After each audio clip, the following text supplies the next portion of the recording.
Hello and welcome to Sports Today's Morning News Wrap. I'm Siddharth Gulati and I'm going to bring you all the latest updates that made the headlines on different newspapers and on various digital platforms. So as always, as it has been a usual drill, let's just begin with some cricket news and specifically some Indian Premier League updates. Well, in previous night's game, it was Gujarat Titans who were up against the Sunrisers Hyderabad, and Gujarat Titans sailed a comfortable win over the 2024 finalists there.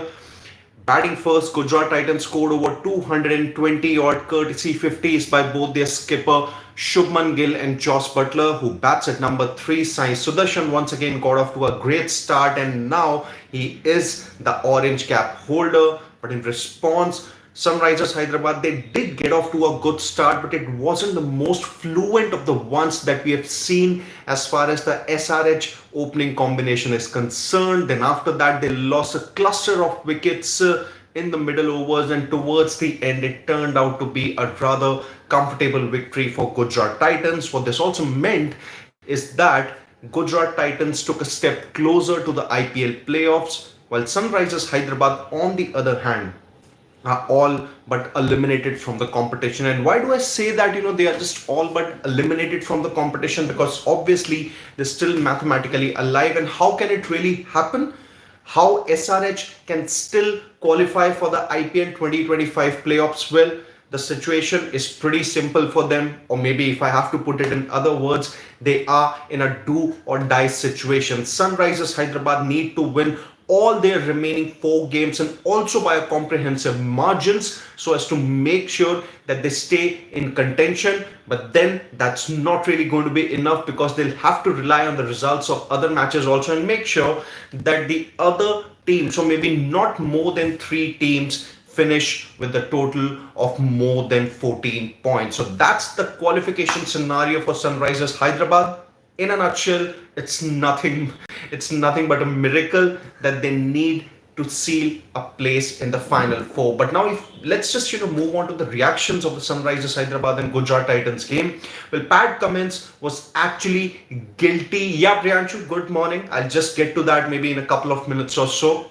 Stay tuned. There are many more updates coming for you and all the family members who have just joined me.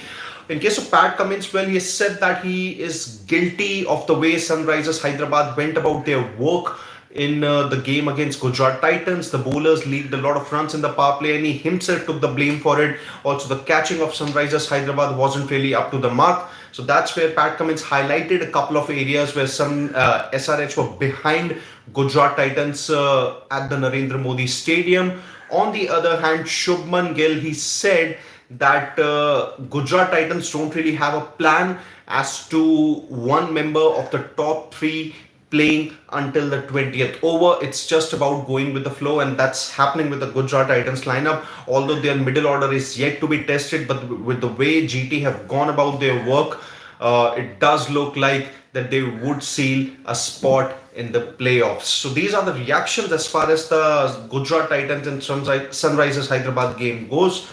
Well, today it is going to be Royal Challengers Bengaluru taking on the 5-time holders Chennai Super Kings at the M. Chinnaswamy Stadium. And here comes the biggest update that has been given by Priyanshu in the comments, that today CSK versus SRH, CSK versus RCB game has a rain threat hanging over it.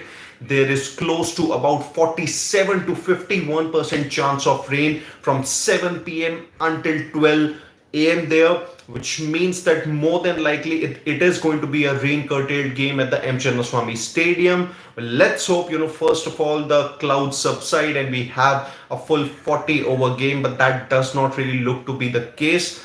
What was the case last year at the Chinnaswamy Stadium, it was a rain curtailed game in which RCB crossed the finish line and they also sealed a playoff spot.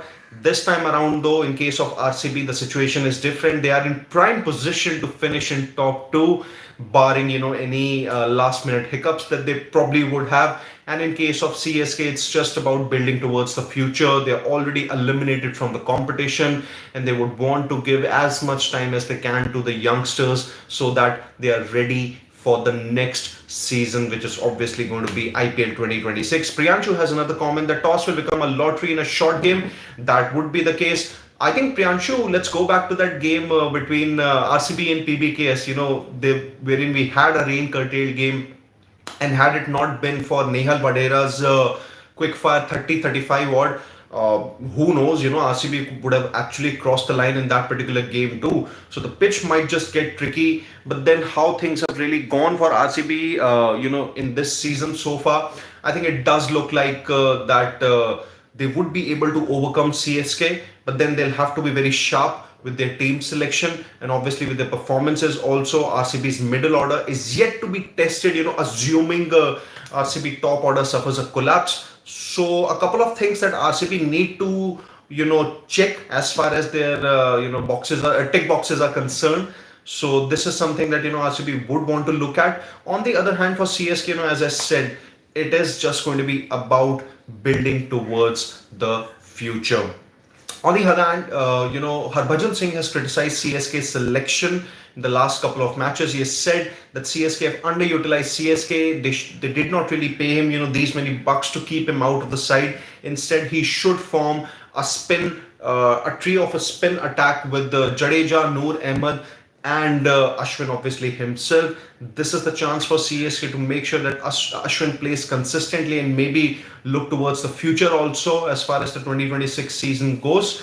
So Harbhajan wants CSK to play Ashwin consistently, and where CSK have gone wrong in the last couple of matches is with their team selection. So that's about it as far as the IPL updates are concerned. Now, obviously, the best part of this wrap, I've got the newspaper with me. And before I get to it, Dev Pratap Singh Chauhan has a comment. Good morning, Dev. How are you? He's saying social media trolling is too much. Someday they troll Bumrah's child. Someday they talk about... I think it's a freedom of speech. And everyone has the right to, say anything and everything. And don't get me wrong here. I'm not saying that whatever people say on social media is absolutely right. I think we need to be very careful with our words. Something that I can tell you as far as my job goes, that I'm a neutral. I am not allowed to pick sides. And at the very same time, if sometimes I get angry when the Indian cricket team does not really perform well, I have to be very careful with my words. Deep within my heart, I can criticize them, or obviously in front of the camera, I can put out those words. But there's a way to go about things. You cannot really just troll anyone. You cannot really just abuse everyone just because, it's a free platform wherein you can express your opinions. Doesn't mean that you're going to troll any of these, players like Kohli, Bumrah. It is very tough. It is very tough. And if these players, then choose to have a life wherein they try to avoid the media, the paps as much as possible, I think there is nothing wrong with it. Priyanshu is saying that meme pages make everything as content. Yeah, absolutely. And most of the things that you sometimes see on different social media platforms, it is very tough. It is truly very tough that you just sometimes you also come across posts that feels like, okay, this is breaking news, but that's where you have to draw the line. You better go to a reputed platform like Sports Today to confirm wherein that particular news is right or not. Srijesh Nair is saying, I've been watching you guys for so long, have never been able to be there when you guys are live. First time commenting. Srijesh Nair, thank you so much for the comment, and really hope to have you more as far as our live discussion goes. I'll just brief you about our timings for today. At about 7:10 p.m. to today evening, it's going to be a toss update. When the first innings finishes, it is going to be a proper mid-match discussion featuring our full panel. And when the match ends, obviously there's going to be a full panel discussion. Rajat Sarda is saying CSK need to plan their impact serve well. In the last couple of games, their impact serve has been non-existent. Yeah, good point, Rajat. Last comment before we get to the newspaper section. Kuzema is saying rain threat in today's match. Yes, Kuzema, we have discussed that. Just go, maybe briefly back to, read about it. Now let's see, what the newspapers really have to say today. That Arjun Babuta, a shooter who finished 4th at the Paris Olympics, is aiming at a new discipline. And apart from the 10 meter, he's aiming at 50 meter rifle events in the future. Then obviously there are question marks over Novak Djokovic's form. It is a worrying sign for him. Um, in the Europa League, Man United and Spurs have taken a commanding lead in the semis.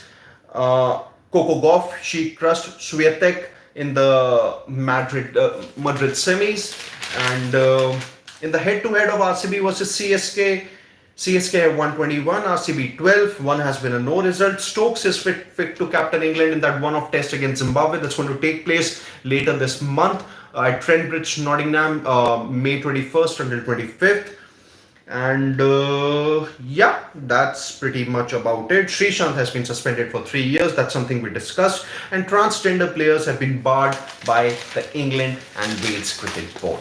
So that's about it as far as the morning wrap is concerned. Stay tuned to Sports Today as we bring you all the latest updates and analysis from the sporting world.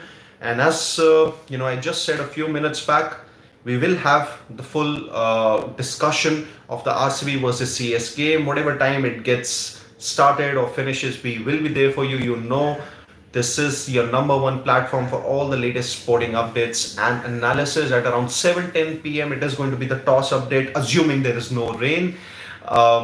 Mid-innings discussion and a proper post-innings discussion as and when the match finishes.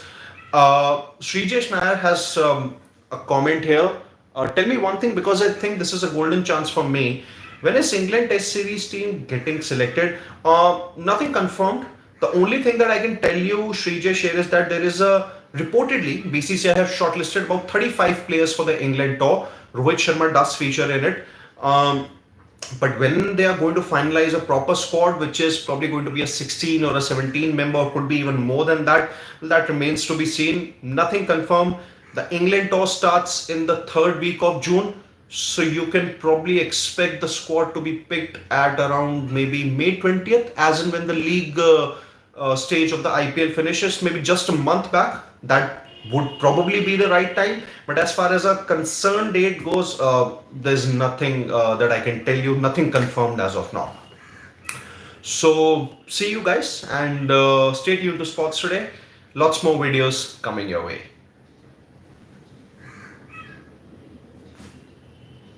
Thank you, Srijesh.